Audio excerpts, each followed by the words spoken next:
what would you like to begin with today? Where is the love in what's happening? After you've stopped and after you've asked for a moment of time and after you realize that you're going into your own power, then you measure the drama or the dilemma against your own definition of love in order to find where does the love exist in this situation that appears to be a problem or that is bringing me anger or distrust or betrayal or any of those feelings of lower vibration. Define love. If we look at it like this, there's a common phrase out there that tells people you're either choosing love or you're choosing fear. So I don't want to define love against its antithesis, the counterpart, the fear part. So if we can just go into the realm of the energy, the frequency and vibration of love, we've already established that it's a very high and fast vibrating frequency. Which is why it heals. But why it heals? Is that what you said, heals? Yes, H-E-A-L-S. Oh, then let's go there. How does it heal when it's a fast vibration? So law of transmutation is high vibration, high frequency dissipates low frequency. The more you can allow love to come in and fulfill itself in you, the more healing happens. And it happens in some pretty magical ways. Where my mind is going is back into my more devastating moments of relationship, because I want to be fair within the scope of placement of the human emotion, the human experience, in that when we are in those moments, it's not easy to get out. The highest good, most beneficial thing that you can do for yourself is surrender to the uplift. Because when you're in those moments, whether it's losing a loved one, whether someone has walked out on you, maybe your job is ripped out from under you, and that's what your whole future was dependent on. These are ripping moments.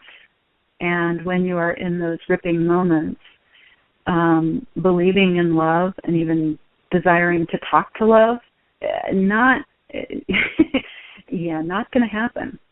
That's a low space. Think about that on a scale of emotion, and you can't even see love in the distance.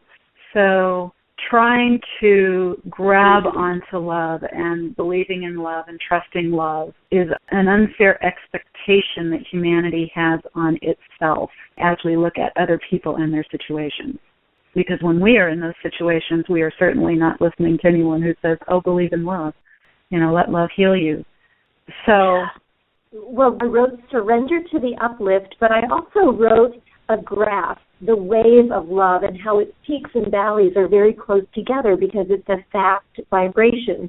But love still has its peaks and valleys in its vibration.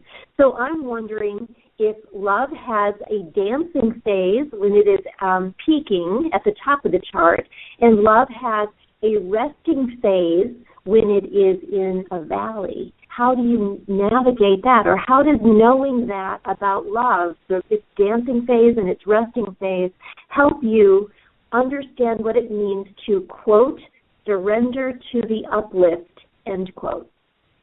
First of all, love is not going to go down to the same valley that anger is in. The low mark on love is still much higher than the high mark on anger. Think of it as a gradation of colors. You've got the dark colors on the bottom and the light colors, the white on top. And so love is not going to go down into the gray. It's going to stay up into the white area. Let's not look at it that way. Okay, I was just looking at the line. I wrote a waveform, and I labeled the waveform love. And, of course, the waveform goes up and down. Right. But I'm trying to get to the definition of surrender to the uplift. Okay, let's go there. Instead of looking at what is perceived as the peaks and valleys of love. In that statement, someone might misinterpret thinking that love has a low side to it. Love's low side, if you will, would be something as simple as serenity. I mean, it's a peaceful experience. So that's not low in the human experience. So surrendering to the uplift, there was a particularly devastating experience that I had, and for 3 days, I really couldn't get out of bed.